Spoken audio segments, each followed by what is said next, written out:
जालना महापालिकेचा मोठा निर्णय, नगरसेवकांच्या नातेवाईकांच्या हस्तक्षेपाला प्रतिबंध. जालना शहर महानगरपालिकेने प्रशासनातील पारदर्शकता आणि शिस्त कायम राखण्यासाठी महत्त्वपूर्ण असे पाऊल उचलले आहे.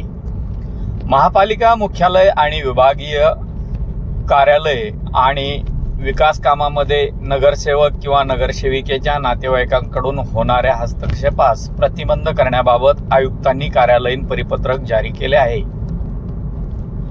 परिपत्रकात स्पष्ट करण्यात आले आहे की लोकप्रतिनिधी म्हणून केवळ निवडून आलेल्या अनधिकृत किंवा अधिकृत नगरसेवकांनाच महानगरपालिकेच्या कामकाजात सहभाग घेण्याचा आणि प्रशासकीय प्रक्रियेत मत मांडण्याचा अधिकार आहे.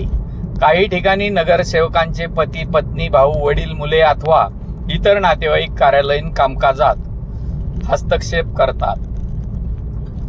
अशा तक्रारी आल्या, प्रशासनाकडे प्राप्त झाल्या. याशिवाय काही व्यक्ती स्वतःला नगरसेवक असल्याचे भासवणे, सोशल मीडियावर तसा उल्लेख करणे, अधिकारी कर्मचाऱ्यांना नगरसेवक म्हणून फोन करणे किंवा कार्यालयात दबाव टाकण्याचा प्रयत्न करणे अशा प्रकारावरही महापालिकेने गंभीर आक्षेप नोंदविला आहे. महापालिका आयुक्तांनी सर्व अधिकारी व कर्मचाऱ्यांना निर्देश दिले आहेत की अधिकृत नगरसेवक नगरसेविकांना आवश्यक तो सन्मान द्यावा, मात्र त्यांच्या नातेवाईकाच्या दबावाला कोणीही बळी पडू नये आणि नियमबाह्य कोणतेही काम करू नये. तसेच संबंधित व्यक्ती नागरिक म्हणून कार्यालयात आल्यास त्याच्या कामाची नियमानुसारच दखल घेण्यात यावी.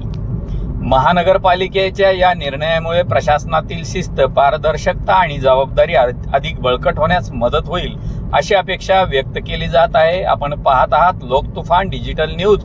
वृत्त निवेदक विजय शिवगजेसह अशफाक पटेल, मुख्य संपादक, जालना.